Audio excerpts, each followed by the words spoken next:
From the exciting possibility of Brian O'Connor's return in both Fast 10 and 11, to the challenge of honoring Paul Walker's legacy without ruining Fast 7's perfect ending, here's how Fast 10 will change everything as the franchise comes to an end.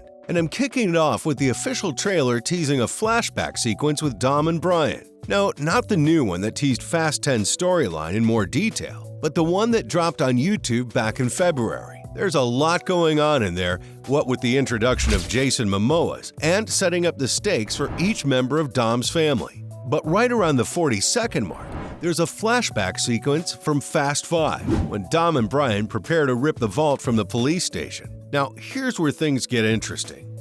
Apparently, Dante is Hernan Reyes' son and was there when the two killed his father. So wait, is Fast 10 basically going to be Dom's family versus Dante's family? Who knows? But the real reason why that flashback's so important is because the trailer doesn't tell you the full story. You get a brief glimpse of Dom and Brian slamming the vault into the car that Dante was driving, and he falls from the bridge straight into the ocean below. He survived, obviously, but is that all we're getting for his backstory? I'm pretty sure that if Fast 10 uses shots from Fast 5, then the movie's gonna use archive footage too. So anything that didn't make it into Fast 5's theatrical cut could be reused in Fast 10, and that includes scenes featuring Paul Walker. Now, I'd say that's the ideal way to bring back the actor in a limited capacity. It wouldn't interfere too much with Fast 10's plot, and the fans would catch a welcome glimpse of Walker at the beginning of the movie. But what about the tease at the end of Fast 9? So, a brief recap from the last few minutes of that movie. There's a moment where Dom pauses before saying grace and notes that there's one empty chair on the table. That's when Mia tells him that he's on his way. And then we see Brian's iconic blue R34 GTR pulling into the driveway, and we know that Brian's there to join the barbecue. It's a great way to include his character without needing to spend money on expensive CGI or use archive footage. But surely, they can't keep teasing his appearances without giving us something in return, right? Besides, Fast 10 will be about Dante trying to rip apart Dom's family by any means necessary, and I'm sure he's going to set his sights on Mia sooner rather than later. Of course, Dom's going to come to her rescue, but it'd be really uncharacteristic of Brian not to show up to save the love of his life. So yeah, the idea of seeing him during the flashback sequence is great, but I hope Vin and director Louis Leterrier have a plan in mind on how they're going to tackle the other issue. Because the problem with bringing back a beloved character isn't that it'll be too expensive, it's that audiences might not like it at all.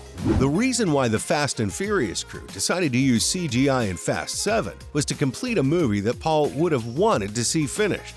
And yeah, you could argue that he'd want the cast and crew to use his likeness as much as they need to, because at the end of the day, it's for the fans. Like, even his family's completely on board with the idea.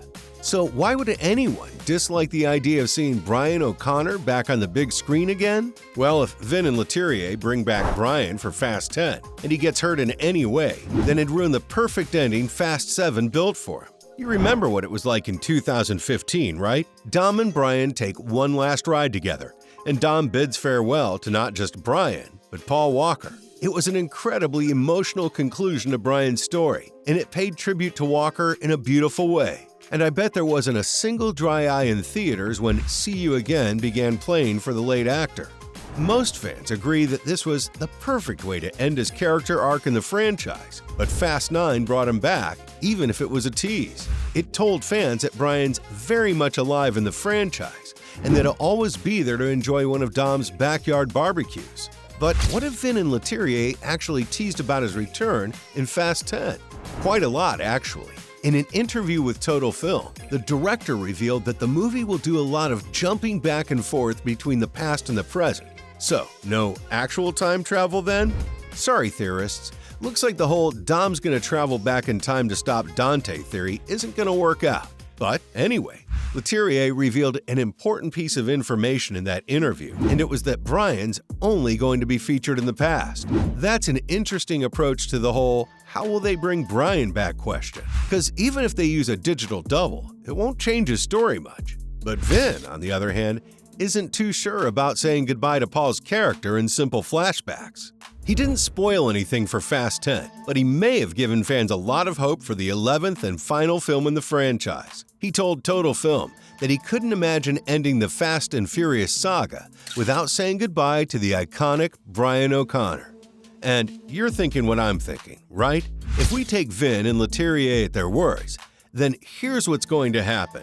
Brian will only show up in flashbacks in Fast 10. And the movie won't show him in the present time because it's not required by the story. But he might show up during the climax of Fast 11. Or if not the climax, then at least the final barbecue scene in the franchise. Everyone has their own theories about it at this point, but there's one that will really have you scratching your head. And it's that Dom's gonna be one of the main characters who dies in the grand finale. And Brian will end up taking his place at the head of the table. And that, in my opinion, is a great way to bring him back, as well as honor Paul's legacy. And I know, it's a very bittersweet ending, but I'd love to hear your version of how it should end down in the comments. Now, while it sounds like a great idea to bring him back into the thick of things, it could also turn out to be a huge risk.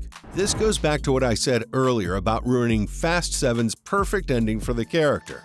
If they don't handle the CGI character correctly, or if they mess up his arc, then the audience will be outraged.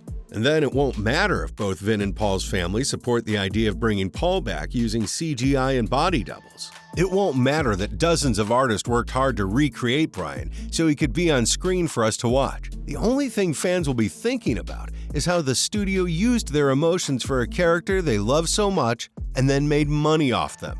So does not including Brian work better for the franchise? Well, no, not really. Like Vin said, it'd be weird if we didn't get to say goodbye to Brian O'Connor while we're saying farewell to all the other characters we've come to love. So how do you deal with that challenge? Well, there's the Brian takes Dom's place after he dies theory, but if that doesn't work for you, then there's another way, but you probably won't like it. Fast 11 could elect to only show Brian's side profile or the back of his head.